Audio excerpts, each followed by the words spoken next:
Told you I do this shit for Vegas. About to shut the world down. World domination. What's going on, people? We are back at it again with the High Budtenders Podcast. It is me, Jorrell, and you know I got my road dog, my partner in crime, Rocky. What's the deal? What is the deal, Jorrell? Oh, man, it's all good. You know what this reminds me of? Every time I come into this little area and I see people and we're just talking or whatever, is like the old, like 50s news, people are smoking. They have their, Pall Malls Breaking and news. shit. Yeah, breaking news. That's when they can smoke cigarettes on TV. Yeah, that's old school. Dude, what is up in Vegas? We've got a bunch of new things that have happened and come about in cannabis. One of them being a few cultivations have made their way through. A few good ones. A few really good ones. Yeah, 100%. Yes. Yep. So I guess from a sustainable practice portion of situations, a lot of people have questions, right? They're like, where am I getting this cannabis from? Now is now a big question. It used to be, where do I get the cannabis? And now it's, where's this where cannabis did you coming get this? from? Yeah, where did you get this from? So as legalization happens, people get more accustomed and they grow more knowledgeable about cannabis. So they talk about terpenes. What's inside of this? What are the terpenes? And how much not so much anymore about the percentage of THC, but it's still there. A lot, yeah. Unfortunately, it's still a topic, right? And just people they just don't really understand. They'll see a Gorilla Glue number 4, and they'll be like, "What the hell did the number 4 have anything to do with fucking cannabis at all?" And I had that question many times. So we did a lot of discussion on pheno hunting and stuff like that. But I just think that with all the new cultivations coming in and a lot of new different things happening, it's good to identify what the cultivations are doing. Yeah. And where, what their grow method is. And I think that those things are important now to a lot of people. To me, for sure. Just because there's a lot of different practices and ways of growing your cannabis. Yeah. And it happens right here in Vegas. So I think that we brought on the right people for this podcast 100%. because I would like to know a little bit more about their grow practices. And because let me tell you, the fucking weed is great, Jorrell. Don't take that effing out. Keep that effing right in that. The weed is really, really good. So I'm very, very happy to bring on Tyler and Ryan from Kushberry Farms. Welcome, gentlemen. How are you guys this evening? Thanks for having us. Yeah, we're super pumped to be here. No, absolutely. We're pumped to have you because I've been personally seeing the brand all over different dispensaries. Especially we were talking earlier about the most popular strain, the Dutch Hawaiian. So I'm excited to get you guys on just to give you a chance to introduce the brand to the people, tell them what you're all about, and what sets you apart from different cultivators. Man, well, first of all, we are locally owned. We're not like some big MSO. We're not some big group that's with a national brand trying to come in and kind of take over and just make a bunch of money off people buying weed. Excuse me. No, we came in, local attorneys, medical professionals, a lot of guys that have a real passion for cannabis, real users of cannabis. I'm a daily user. My CEO, Dallas Horton, he's a big attorney in town. He's a big proponent of cannabis. I firmly believe that it's, the key to solving mental health. Yeah. For the world. If we can just understand it more and understand, how to properly use it, I think it's going to change more lives than we can count. But really what separates us is, look, we're a greenhouse. We want to do cannabis the way cannabis is supposed to be done. We want to grow it under the sun. We want to have an efficient brand and business model using the greenhouse, using sunlight. We're constantly looking at different methods to get creative on a scientific side so that we can bring our overall cost down so that we can keep giving the best possible quality to the consumer at a very approachable, reasonable price. Now, most people that live in Vegas are going to be like, how the hell is that working out? How are they doing greenhouse in Vegas? It's a struggle. It's definitely not an easy thing. Like Tyler alluded to, it's the most sustainable practice for growing cannabis. I've grown a lot of indoor weed. I came from an indoor growing background. And unfortunately, in this marketplace and probably in future marketplaces, it's just not as sustainable financially for a company. You need to be able to utilize the things that are there for free, which sunlight and the air itself, the ambient air itself. If we are a greenhouse, we share the environment with the outside air. It is tough in the winters. It's tough in the summers. 2 times a year on the shoulder seasons is great though. We have great years in fall and in the spring. We're trying to figure out how to kind of make that go all the way throughout the entire year. Right now we're our second full calendar year of growing. We've had our ups and our downs, but we're coming into our 3rd year, and we have a game plan for both the winter and the summer extremes. In the winter, we're going to figure out how to keep our heat in the rooms, which really isn't the problem. It's about dehumidification. Once you're closing these big greenhouses up, there's a lot of humidity that needs to be taken out. I can't do the normal thing that a greenhouse would do, which was just push the air right out the back because it's freezing cold in the winter out here, down in the 20s and 30s. So we're just learning as we go, trying to take what we know as cannabis cultivators and push this into a more efficient growing method and model. You know, he brings up a good point about the weather and the environment. I would say our weakness is battling with the environment. Yeah. Cloudy days, Unpredictability. rainy days, 100% unpredictability. But our strength is having that outside environment because that sun comes in, and that's what gives you the maximum flavors. That's what gives you the terpenes. Like, we have faux LEDs, top of the line LED lights. We just put them up in our facility. But believe me, that's not what's going to change us and change our direction. We're going to use that to our advantage in the winter to bring us a little bit more light when we have cloudy days. But we know our advantage at the end of the day is maximizing that sunlight. Yep. Did you go in knowing that the sunlight will give you like those better outcomes as far as like terpenes and things, or was it something that you found out after? I went in knowing sunlight. I mean, you could read it anywhere. Science has proven like only the sun is going to get you that full spectrum of growth on the plant. And even I was so far into that mindset that I even refused to get LEDs because I was like, hell with LEDs. Like it's everybody keeps saying LEDs are great, and they've become fantastic now. But just like 5 years ago, it was all HPS because it's what we all did in our closets and everything. Yep. I mean, you could ask Ryan. I mean, he was hitting up street lamps. It's the truth though. That's how you learned is you started to take things that weren't yours and start to put these pieces together, and you become a little bit of a MacGyver in some of these things. Fast forward 15, 20 years now, and it's that same mindset that's helping us succeed on our path right now, is because nothing's easy for us. Everything's a struggle. Everything needs to be pieced together as we go, and knowing that it's not certain and it is going to be a battle and a challenge doesn't make us uneasy. Like we were talking, kind of referenced earlier, I like feeling a little vulnerable, a little outside of that comfort zone, because it makes you know you are doing something right. You are doing something special. You're doing something unique, and every day's a challenge, but it's worth it. And it's worth it because we're going to be able to bring something to the valley that nobody's done before. And it's going to be clean, microbially clean, not radiated, nothing that some of those bad stigmas. It's going to be clean, healthy, grown by the sun, with our natural air, with our natural ambient environments. It's going to be our flower is going to represent Vegas, and we're going to be bringing that to you guys at scale. We're a greenhouse. We're going to keep growing and building. Is there any methodology to your strain choices because of the environment that you all are growing in? Absolutely, without a doubt, we have to take that into consideration. But we also have to take into consideration what works on our retail side. There's a lot of things. If it was only what worked in the garden, that's kind of what we were talking about earlier, Joe. For me as a cultivator, my whole thing was just growing weed, healthy yielding plants. There's certain strains I would just grow only that and say, well, it's a good healthy yielding plant. It does in this environment, works in this environment. Well, the retail side might want a variety. You're going to want to see a nice, healthy, robust menu. I want to be able to present that to all the buyers and say, hey, I know you got these 2 or 3 strains on your shelf because that's all we have, but what about these other 3 strains? At some point, you can't tell me no, because I have such a variety of my menu. So we do have to grow some strains that are a little more difficult, that take a little more of a challenge, but we consider that every single strain we do is, does it work for us? Can we make it work for us? Is it worth it if it doesn't perform like all these other ones, because it gives us that extra variety and a unique price point or something like that, or a unique terpene profile even.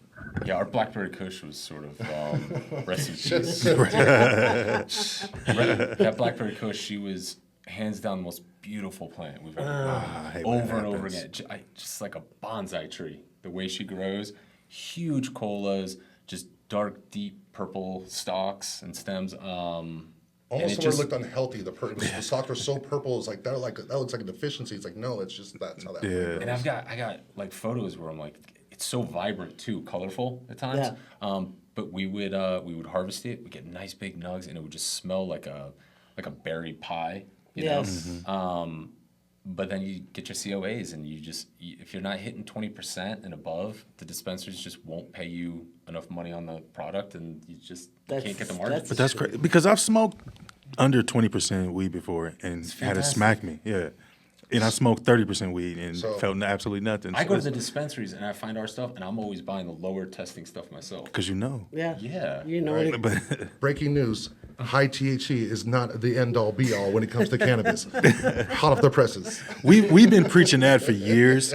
Yeah. In your opinion, like, how do we get that message out? Like, how do we disseminate that? That is a super loaded question. It is the $1 million question right now. How do we make the retail side, a company be brave enough to take that stance? Right now, it's just a business. It's profit margins in competition with the next guy. Literally right down the street, your competitor is trying to sell the same product. So it's such a competitive market.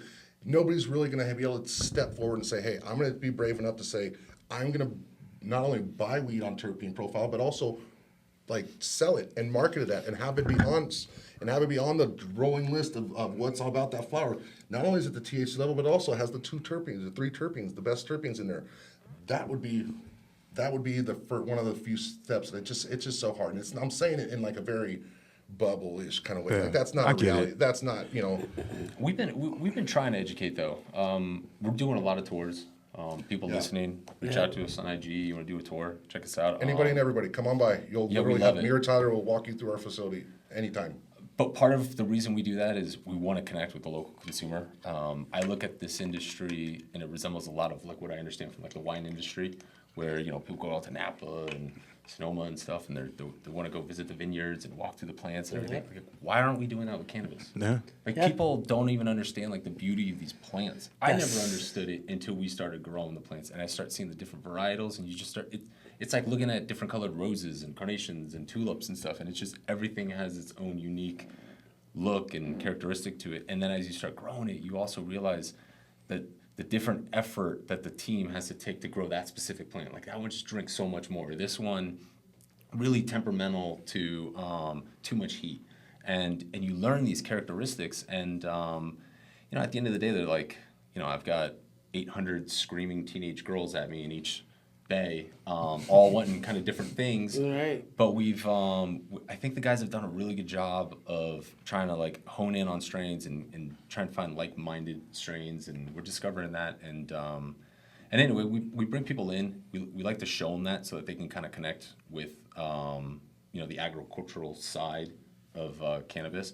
But also, I tell people all the time, like THC is like an engine, but the terpenes are the steering wheel and the driver. I say that. I use that All same the time. analogy. That's crazy. I've done That's it funny. too as a budtender. Yeah. That was the thing to tell people, because then they would get it. Yeah. I tell people, the THC, that's kind of like the engine's going to tell you how fast you're going to get there, but the terpenes is going to tell you which way you're going. You know what I'm saying? So I use that analogy all the time. Flavors and aromas. It's so crazy. Like we have stuff that you open it up, like the Dutch Hawaiian, it's got like the tropical flavors. You can get a little bit of like almost like an orange peel.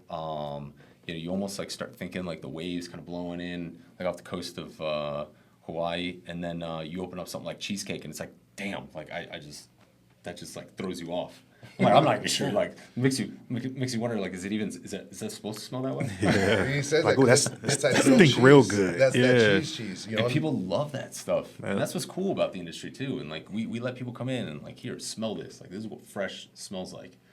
There's a real big opportunity too, especially for the market that we're in. Is in Vegas, where we're able to have consumption lounges to make craft cannabis, where percentage wouldn't be the thing. You're actually selling the terpenes on the product, and why you're getting those smells, and teaching people more and educating them on that, so that you can reintroduce your 19s and 18% that smack for sure. And that's the problem, is just, people get used to one thing. We're one of the only states that does terpenes, right, on the label. That's required, yeah. Right, that's required. So I just think it's the lack of education. And here's my thing. Like, I would love a craft moment. You know what I mean? Like, I like beer every once in a while, but it has to be a craft beer. I have to I love all the different looks and notes on it. If the bottle has all the information, it makes me very, very excited. And I think that we had an opportunity at this point to start introducing craft cannabis into the industry and, educating people and introducing it through the lounges, really. Yeah. We deserve it. We deserve to have those conversations. We deserve to talk about the undertones and the richness of it. If I hear one more person describe weed as gas-fired, I get it. Like same 5 words, but really, like Tyler's saying, it's a wine. It's way more comparable to a vineyard in that experience. So yeah, I definitely could agree with you, Rock. And I think the consumption lounge idea is a really good idea, because it would just craft would be, like you said, terpenes, not like how much tea. Look at, I've now dipped it in oil, rolled it with keef, put another nug on top. Like, you're not making this like Bloody Mary over the top cocktail kind of weird thing. Like, that's not what I would imagine anybody's talking about. Some people would think that, we're gonna do a session, let's do the heavy. No, it's like, let's actually have all these flavors and not even talk about any of the THC profiles. If we do, we talk about it in conjunction with the terpenes. That's right. Yeah. Yep. I think that opportunity should happen pretty soon. It can be like a cultivator or a brand rents out one of the smoking lounges and puts on like an education session or But it's or get together. regulation. That's It's regulation. the problem. Yeah, it can it's be where you have to, you know what I mean? You have to be in the Yeah. confine of It can be a public education, Yeah. but you also get to try it, so we can explain all the different terpenes in this joint. We can explain all the different, the terps and the different effects of the Dutch Hawaiian. Yep. And you can go there and here's a joint for you can take home, and you can explain the next one. So there's opportunities there. I just think nobody's taking advantage of it so far. There might, I think, Rocky, where there's might be a legal hurdle there, where if you could, as a brand, us as a company, as a brand, we would want to make sure that we're protecting ourselves. We Of were course. doing something that we shouldn't be, like I used the story, Tyler, when we first started doing this. He goes, so how do I? Because he knew immediately. I need to get our flower in the budtender. Yeah. He goes, so can I just drive down to and wait till they come out of work and just give them no. That's true. That was, In the that was- Kushberry packaging and everything. Just dime us out all the way hard, right out the gate. But it was the mindset of just already knowing intuitively the way to do this is to get it in the hands of the budtenders. Yep. Because I want them to smoke at this in the morning and then go to work and I just hit that shit this morning. It's just fire, still high. Yeah. Yep, and I think that's what's important when you're selling the cannabis, and I think for budtenders we're kind of like budtenders get bored. They get bored of the same shit. You know what I mean? You have to give them something like they're excited to sell and engage because there's education behind that, and we're not just selling fucking regular items at a grocery store. This is something that changed the effects of people, how they act, and you know what I mean? And for me, I just think that you have to put good money, time, and effort into the bud tender because this is what happens. A lot of the times, the prices get super driven down on really good cannabis, and then that shadows. It's almost like it muddies the waters, right? And nobody knows what's the good cannabis from the bad cannabis or whatever the case may be, but somebody's still going to walk out with $75 an eighth cannabis. If they get a good bud tender. From Planet 13. If they get a good bud tender, I mean? yeah. If they get a good bud tender, that's what's going to happen. So if you educate properly and you get people very, very excited about the products that they're selling in-house and really give them the product and get feedback. Hey, if you're not getting the feedback that you expected from your bud tenders on our products, let us know. But put that product in their hands so that they can try it. Because guess what, man? When we leave out, if we're not educated on that product, we're not leaving out with your product. Yeah, we're not selling it. Yeah. So, I mean, and I know a bunch of bud tenders can be like, yeah, that's how I relate to this situation. You know what I mean?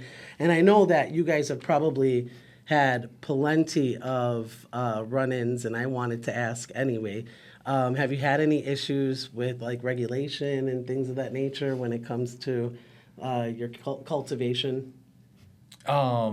Not that you guys are doing anything against regulation at all. No, it's a fair by question. any means. It's a very relevant question. I just think that people have to understand, because here's the thing. I feel like it's an overregulated market. Yeah. And I think that that's another part of the reason why we can't sustain as cultivations. When you have a cultivation, is because of the fact that those prices are being driven down. You have quality product. You have to go through a bunch of stuff to make sure that that grows properly. Then, you test and you hope to God that you're going to pass on that, cannabis. And if you don't, then you have to think of the ulterior motive. But then at the same time, you've lost thousands of dollars, right? So I'm sure that have you ever run into any kind of like regulation, like nightmare or anything that you're like? I think something that a lot of people are talking about right now is the testing and the testing limits. Yeah. As far as, our flower, we have to test in 5-pound lots. I gotta pay like $300 something a test. You bring down 125 pounds. I mean, that starts adding up. Then your trim, you can test in 15-pound lots. Let me test. Let me get like a good test for 25 pounds, 30 pounds. You know what I mean? So I can minimize my costs, because those testing fees, they add up. And then the taxes are pretty brutal. We're taxed. Every time product leaves our facility, it's like 15% right to the state, and it's due right at the end of the month. Yeah. And then we have Trials. Like distributor costs. Like we can't even deliver our own stuff without distribution licenses. I can't even give free samples to my staff. Wow. That's kind of what's crazy. That's nuts. I mean, we do it through Like a pass-through. dispensaries. Yeah. It's a pass-through, You gotta do the where pass-through. we still, like you But said, then you still have that's to pay for the delivery I was cost. about to Yeah. say, yeah, that's another cost. And it's still, we still have to package it, send it, go down there and pick it up. I got to pay taxes on it. They have to go somewhere else to pick it up. Yeah. Yeah. They have Yeah. to go out of their job to go somewhere else to pick up. Yeah, The so I mean, cannabis. there is a way to do it, but it makes it very difficult. And it's it's an inconvenience on the dispensary. Yeah. And That's yeah, true. and Because they get got- nothing out of You it. guys have Yeah. had prior working Yeah. patches that are, it's like, no, that would have. If I want to give everybody like a half ounce of weed, I mean, I need a couple people to go do pass-throughs for 20 people. A lot of shit can happen. Oh my God, so many things happen with trials. Like they're sold in advance, to move product, and then you're like, that was a trial. You know what I mean? supposed to be Those a are for, promo. yeah, that was Yeah. supposed to be for. The language changing. That's another Yeah. thing is, I mean, the stuff what was legal 5 years ago was not is illegal now. And if you were doing work, say, hey, oh yeah, I've worked in metric, I've done it. It's been 2 or 3 years. Well, you better take all the training all over again, because some of the things you used to do, you can't do. Some of the things you did before are doing it differently. Everything just changes. It's an evolving industry that's constantly moving and changing. You have to be on that, like really, really on that, paying attention all the time, which basically means you need another high-level employee to do that. There's another chunk of compliance salary. officer, Exactly, yeah. your compliance officers. And Yeah. these regulations are creating positions that are not, either they're high-level positions, that are really, a lot of things hinge on. Really, the success of your company hinge on that. And it's just another cost adds into the flower. As the price skyrockets down, the harder, and that's kind of, I think, what we're, some of the challenges here. Oh my God, that's heartbreaking too. And you get audited constantly. Yeah. Yes. The CCB, like you get through an audit, and then before you know it, you're in another one, and so you're constantly like at the whim of, please provide this by the end of business today. I'm like, it's 3 o'clock. Damn, yeah. Like, come on. Yeah. Like an example, and it's silly stuff. Like an example, like we had was like these waste logs.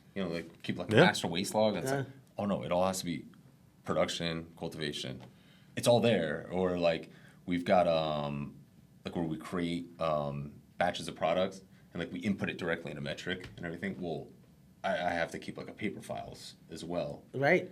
It's just like a lot of like redundancy, and unnecessary stuff. but it's a lot of time taken to say, hey, this little nitpicky thing, I need you to put a response together and everything and get back to me. And it's just, it distracts from us being able to Working. do work that's hard enough as it is, Yeah, it's definitely makes it challenging. That being said, I would definitely say I prefer working in a market like this than back home in, maybe say California or some of the more legacy-driven markets, because federal legalization or whatever that's going to look like, it's going to be more heavily regulated. It's definitely not going to be loosey-goosey. So Probably. Right. learning to do stuff like this is definitely going to give us a leg up when it does change to that level as well. Yeah. And at least I keep telling myself that. I'm hopeful. I'm an optimist. Well, not only that, but I feel like it also opens it up to like the kind of craft cannabis that we need to see in the industry, because I feel like cultivations like yours should be highlighted. You know what I mean? The Kushberry portion of it, it does look like a berry. That's how I like my weed to look. It's funny because I always say that. I said, you know, it's very, very big in the industry too, but I love it to look like it's bulbous, right? And it looks full and great. And even when you get like the smaller buds, kudos to you guys on that for not doing a STEMI ass job. I love that. So if you are in Vegas and you're like, hey, should I buy those? Buy those, because they're actually really, really good. And the cannabis, I guarantee, even if it's testing below 20%, which, as you can tell, and you're hearing from this podcast, it's very difficult to have that on the market. Very challenging to have it. So, but if you do, don't be afraid to buy it.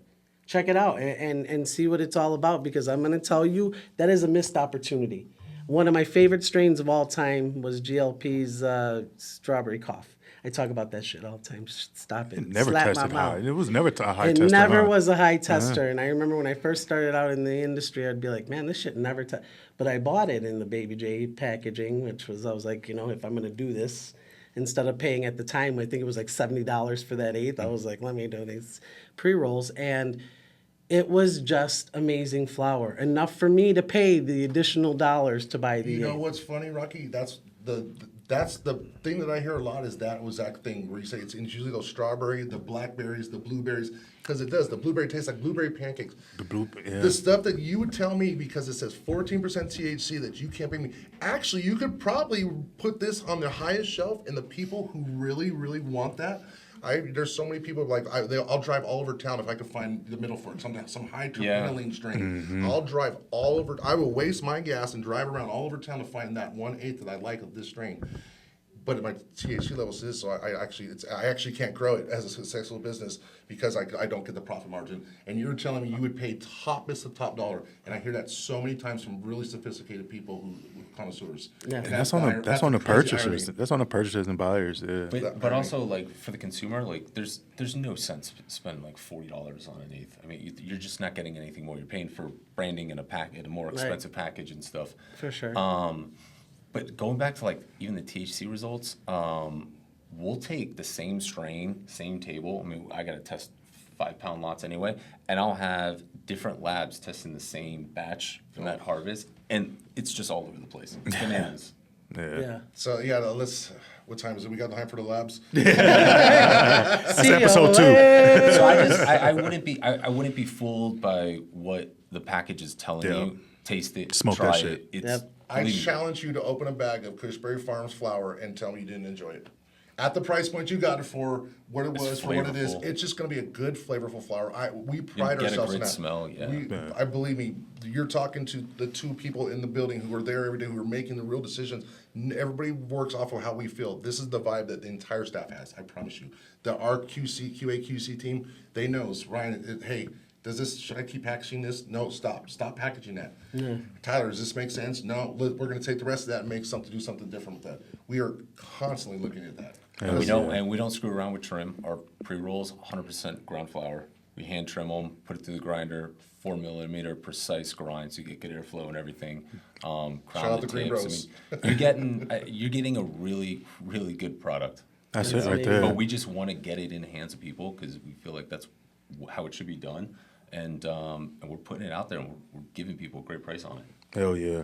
Man, we appreciate you guys coming on, Ryan and Tyler. This is fun. Before we let you guys go, we usually ask, what you've been smoking on lately. But I'm going to switch it up a little bit. I want you to tell people what they should be smoking on. If you had to choose one strand from Kushberry Farms for other people to try, which one would it be? For me, it's easy. Right now, our favorite strain is Cheesecake. Cheesecake, without a doubt, it's got that unique cheese. It's got that funk. It's when we're talking about terpenes and having real conversations about it. You could really You can say a lot of different things about it, that really describe the flavors, the undertones. It's a very unique taste, and it throws you back, man. There's just not a lot of flavors out there that have that real cheesy kind of cheesy funk to it. That cheesecake's really funky, and it's heavy too. It's a hitter. It's a hitter. It sneaks up on you. It's hard not to shout out the Dutch Hawaiian. Yeah. I think Sir. the Dutch Hawaiian is just. I mean, it gives you a great upper to start. It's sativa. It's a beautiful plant too. Great leaf structure. But that hit of myrcene just gives you such a great kind of uplifting and creative body high. And the flavor and smells just kind of just gets you like alerted. Who doesn't like to feel like they can smell the beach? I can definitely vouch for it. I can vouch for the Dutch Hawaiian. Yeah. It's pretty Thank you, good. yeah. Yeah. What you been smoking, Rocky? Kush Cake.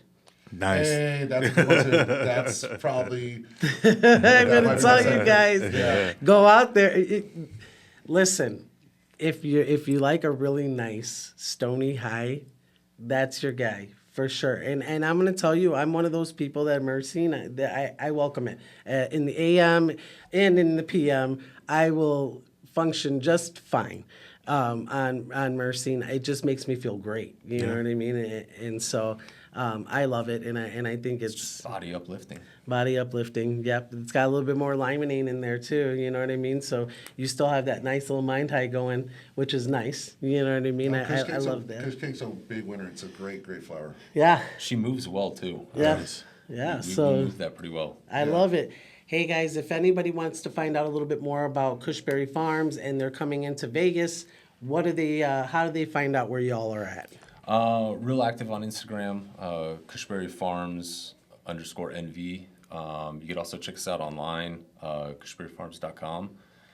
Yeah, and then we do a little bit on X, Twitter, however you want to call it these days. We stay real active. Tyler monitors the IG. If you guys want to reach out, like we said before, DM us. We have no problem giving tours. We want to bring out people to the facility. We want you to meet our staff. We want you to come out and see what we do and connect with us on that level. Hit us up. 100%. Dude, that is one of the best invitations I think we've had on this show. So please do not miss out on a fantastic opportunity. We are always at High Budtenders on all things social media, or you can go to www.highbudtenders.com and /podcast to listen to the podcast, /shop to look at some of our really great merchandise. We've had Tosh leveling up on our website. I'm super excited about it, so check out the changes. We would really appreciate it. We always thank you guys for listening. We love our listeners, bro. Yes, we do. Yes, we do. We appreciate thank you guys. so much. We want to thank you folks for listening. And as always, stay high, Budtenders. I do this shit for Vegas. About to shut the world down. World domination. World ain't ready for the town. We are